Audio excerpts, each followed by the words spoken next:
My drinking is a problem, but I don't know what to do about it. I can't live this way anymore, but I also can't change. I'm stuck.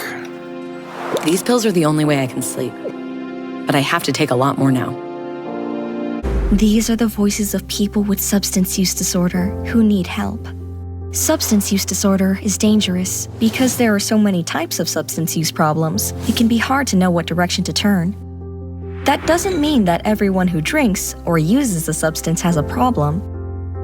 But if use starts to cause trouble, lives can be devastated. Understanding substance use and abuse.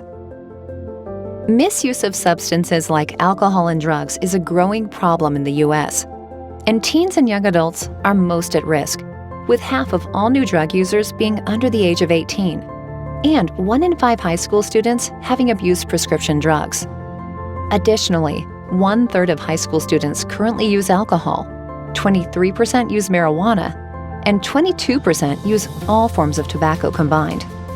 Decision-making in teens involves a chemical called dopamine in the brain's reward center.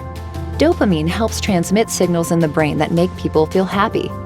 The number of brain receptors interacting with dopamine is higher in adolescence than at any other time of life. That means that when a teen is exposed to a reward, such as a compliment, the reward center reacts more strongly than it would for an adult. But it can also lead to dangerous decisions, such as drug and alcohol use. Drug use and abuse can contribute to harmful short- and long-term health risks. In fact, drug abuse can have long-term effects on a developing teenage brain. MRI scans of the brain have shown that people who have been using drugs for a long time have a smaller prefrontal cortex than people who have not been using drugs. The prefrontal cortex is the area where decision-making occurs. Addiction is a brain disease that affects about 10% of the population. The problem is, everyone else does not understand what addicts go through every day. Addiction is not a moral failing, it is a health issue. You don't want to become addicted, just as you wouldn't want to get cancer. You may struggle to deal with stress or intense emotions, and use drugs or alcohol as a coping mechanism. Or you may try drugs just to experience new things. But an addict can't stop, and you end up using more and more.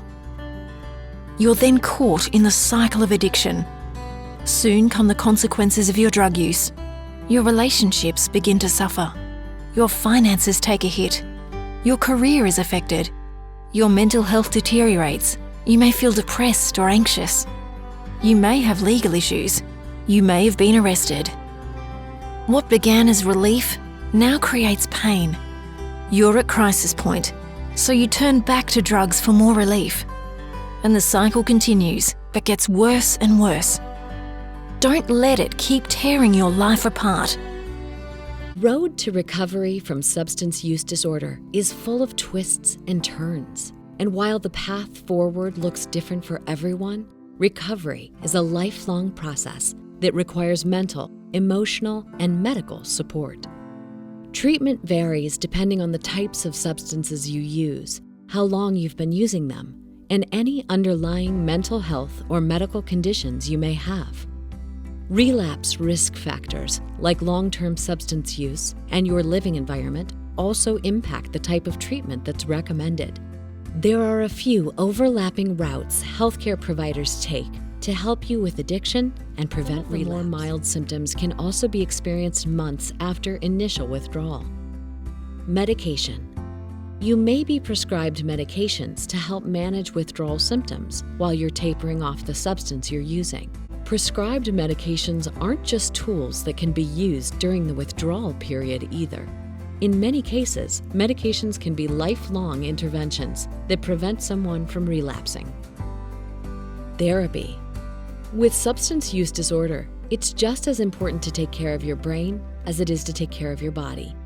Taking a habit-forming substance for any period of time can have a negative impact on your feelings, your behaviors, and how you cope with the world around you.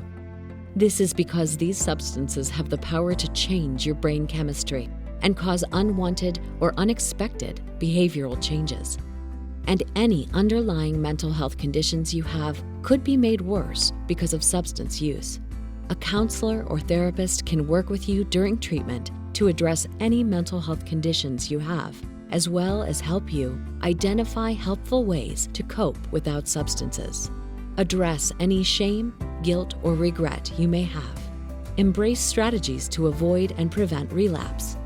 And talk about other factors like employment, relationships, legal issues, housing, and nutrition that may have caused you undue stress, anxiety, or depression.